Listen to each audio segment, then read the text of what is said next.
V.S. Naipaul's book, Among the Believers, takes you to a journey through the Islamic world. And he took this journey around 1980 when the Islamic world was really boiling. A lot of things were going on. The Islamic Revolution in Iran had just happened.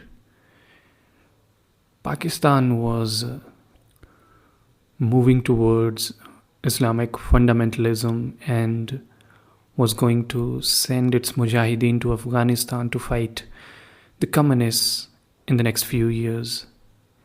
And so was the case in some other countries in Arab and to the east, such as Malaysia and Indonesia. So Naipaul travels through some of these countries and tries to understand what's going on there.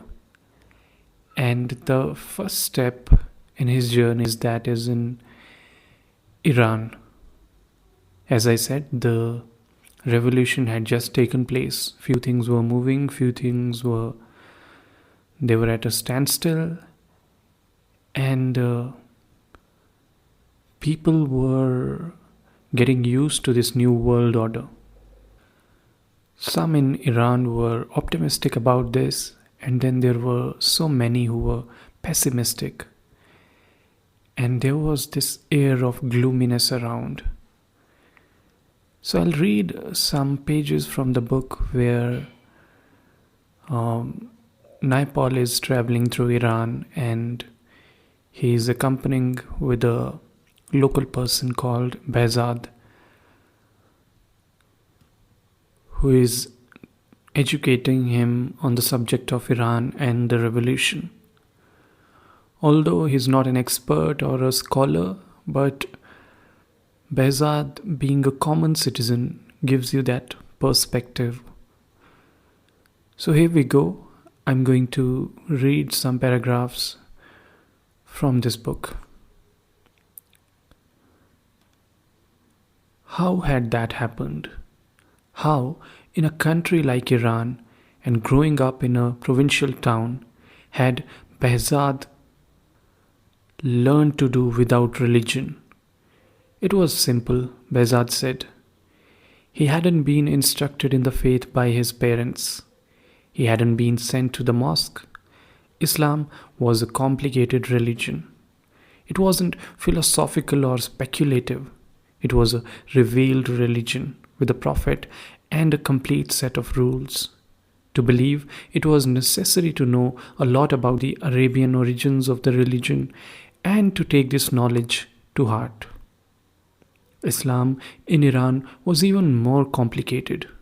It was a divergence from the main belief, and this divergence had its roots in the political racial dispute among the followers about the succession to the Prophet, who died in 632. Islam, almost from the start, had been an imperialism as well as a religion, with an early history remarkably like a speeded-up version of the history of Rome, developing from city-state to peninsular overlord to empire, with corresponding stresses at every stage. The Iranian divergence had become doctrinal, and there had been divergences within the divergence. Iranians recognized a special line of succession through the Prophet. But a group loyal to the fourth man in this Iranian line, the fourth Imam, had hived off. Another group had their own ideas about the seventh. Only one Imam, the eighth, was buried in Iran, and his tomb in the city of Mashhad, not far from the Russian border, was an object of pilgrimage. A lot of those people were killed or poisoned, Behzad said, as though explaining his lack of belief. Islam in Iran, which is Shia Islam, was an intricate business. To keep alive ancient animosities, to hold on to the idea of personal revenge even after 1,000 years, to have a special list of heroes and martyrs and villains, It was necessary to be instructed, and Behzad hadn't been instructed. He had simply stayed away. He had, if anything, been instructed in disbelief by his father, who was a communist. It was of the poor rather than of the saints that Behzad's father had spoken. The memory that Behzad preserved with special piety was of the first day his father had spoken to him about poverty, his own poverty and the poverty of others. On the pavement outside the Turkish embassy, two turbaned, sunburnt medicine men sat with their display of colored powders, roots, and minerals. I had seen other medicine men in Tehran and had thought of them as Iranian equivalents of the homeopathic medicine men of India. But the names these Iranians were invoking as medical authorities, and as Behzad told me after listening to their sales talk to a peasant group, were Avicenna, Galen, and Hippocrate. Avicenna or Ibn Sina? To me, only a name someone from the European Middle Ages. It had never occurred to me that he was a Persian.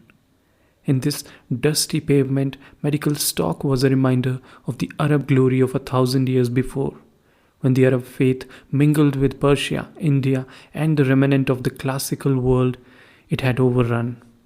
And Muslim civilization was the central civilization of the West. Behzad was less odd than I was. He didn't care for that Muslim past, and he didn't believe in pavement medicines. He didn't care for Shah's architecture either, the antique Persian motifs of the central Iranian bank and the Aryan pre-Islamic past that it proclaimed. To Behzad, that stress on the antiquity of Persia and the antiquity of the monarchy was only part of the Shah's vainglory. He looked at the bank, at the bronze and the marble, and said without passion, "That means nothing to me." Was his iconoclasm complete? Was he Persian or Iranian in anything except his love of the Iranian people? Had his political faith washed him clean? It hadn't. Tehran had had a revolution, but normal life went on in odd ways, and amid the slogans and posters with their emphasis on blood, there were picture sellers on the pavements. They offered blown-up colored photographs of Swiss lakes and German forests. They offered dream landscapes of rivers and trees. They also offered paintings of children and beautiful women. But the women were weeping, and the children were weeping. Big, gelatinous tears, lovingly rendered, ran halfway down the cheeks. Behzad, whose father was a teacher of Persian literature, said, "Persian poetry is full of sadness." I said, "But tears for the sake of it, Behzad?" Firmly, like a man who wasn't going to discuss the obvious and wasn't going to listen to any artistic nonsense, he said, "Those tears are beautiful."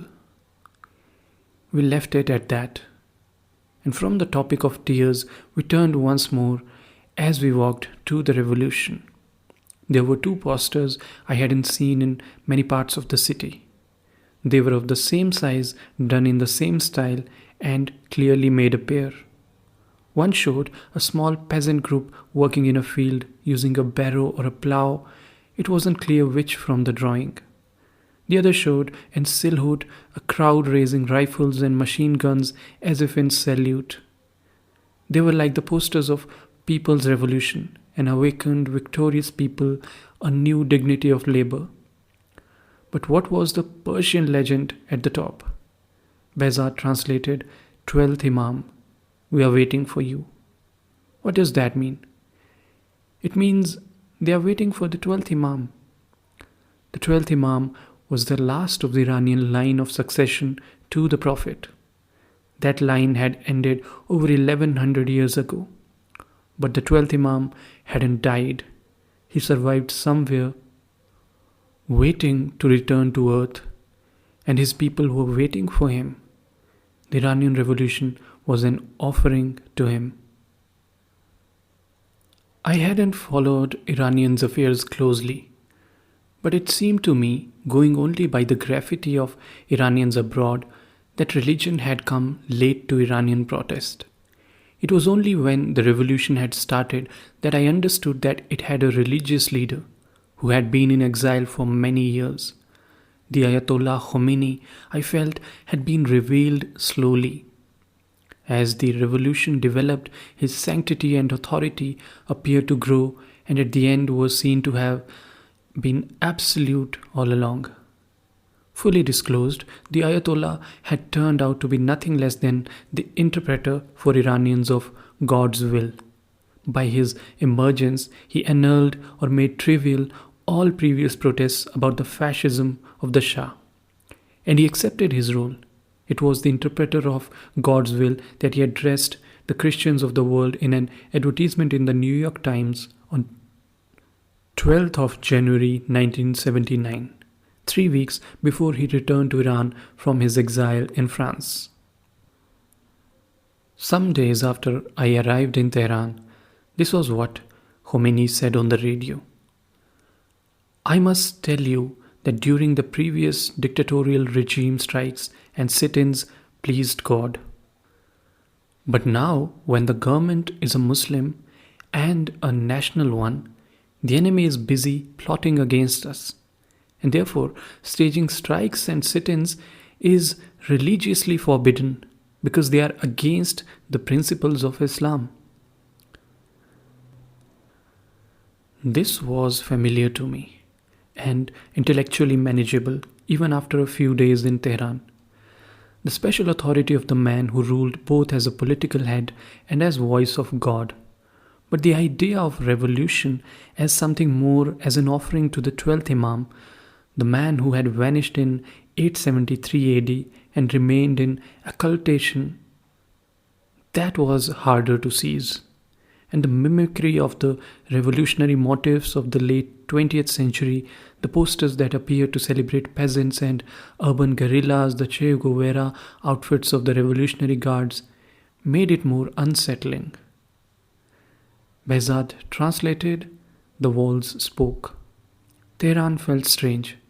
And North Tehran, the expensive piece of Europe, expensively set down in the sand and rock of the hills, the creation of the Shah and the large middle class that had been brought into being by the uncreated wealth of oil, felt like a fantasy.